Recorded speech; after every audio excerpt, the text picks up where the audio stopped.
Chairman, and thank you to each of the members of the panel today. Assistant Secretary Richard, could you put the impact of the displaced Syrian refugees into historical perspective? What comparable events have we seen in the past, and what have been the consequences of those?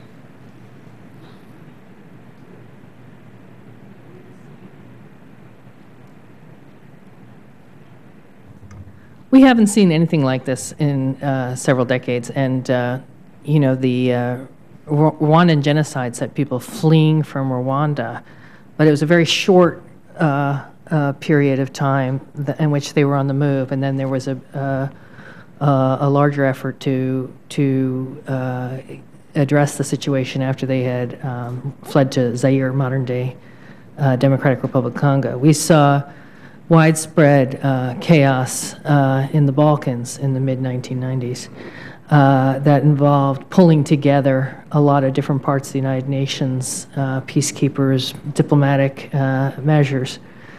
This is different in many ways in that one of the things that has happened, and this was referenced earlier, is we've seen a country lose about 35 years of development. In a sense, it's the suicide of Syria, because the hospitals have been bombed, schools have been bombed, civilians have been killed by the tens of thousands. And when we talk about no lost generation, it ought to be the generation that will be the future of Syria.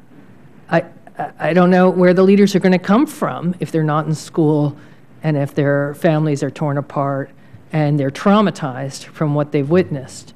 So this sets a horrible new standard, I think, in our historic annals in terms of the amount of mayhem and tragedy that can be spread in a couple of years. And in terms of prior refugee crises, what efforts have been undertaken to alleviate those crises, and how successful would you characterize those efforts as having been? I think today we see the fruits of some of the lessons learned in the past, because never before have I seen such a impressive group of UN agency heads, including a few Americans. Tony Lake runs UNICEF, and Earth Ring Cousin from Chicago runs the World Food Program. So we have a lot of very good relations with the UN leadership there, and also we have some really good experience behind them. And also we have a much more professional aid workers on the ground using more time-tested techniques to help people.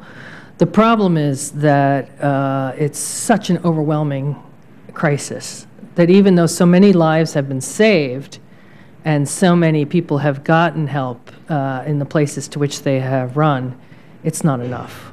It requires more. This is why we are taking extraordinary measures like the Kuwait Pledging Conference, held for a second year soon, and trying to pull the world together, get new donors to the table, get never before degrees of coordination among all the players in the field to work together. And this is a question for anyone on the panel who would care to respond, but in your judgment, how would you assess the impact of this crisis on U.S. allies in the region, and in particular Lebanon, in terms of the stability and security? I'll start. I think it's having a devastating impact. It's undermining the stability of the region. It's no longer a Syria crisis. It's a regional crisis. And, you know, we have very close relationships in Jordan. Our embassy works very closely with the government there. They are very, very worried about their abilities to host this third wave of refugees, because they have hosted Palestinians for decades, they've hosted Iraqi refugees, recently an uptick in refugees from Iraq coming into Jordan, and now they have opened their homes and cities and towns and schools to the Syrians.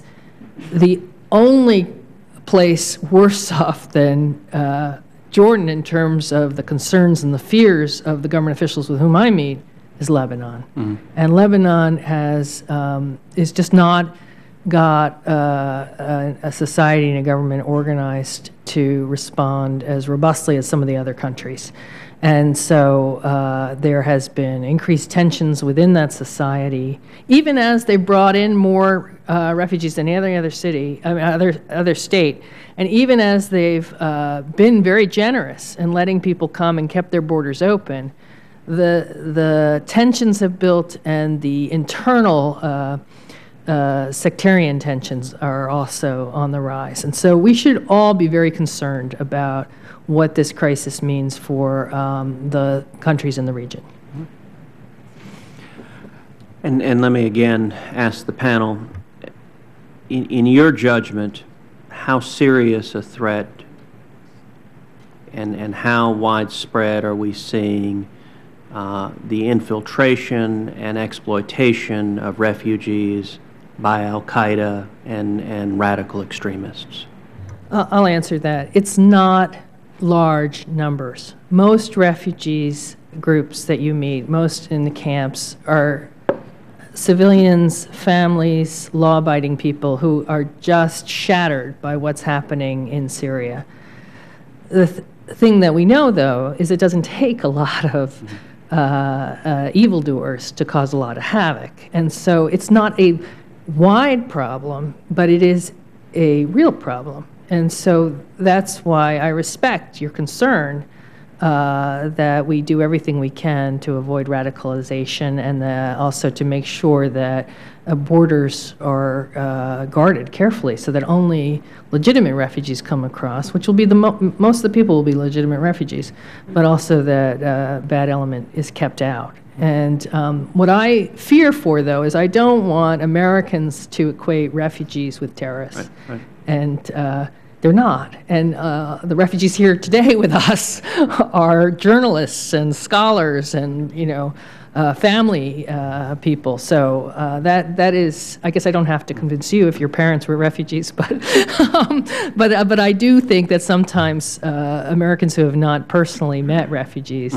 are fearful. Once they meet refugees, usually they're convinced. Yeah. The refugees themselves make the best ambassadors toward this program. Well, thank you very much. Senator Klobuchar.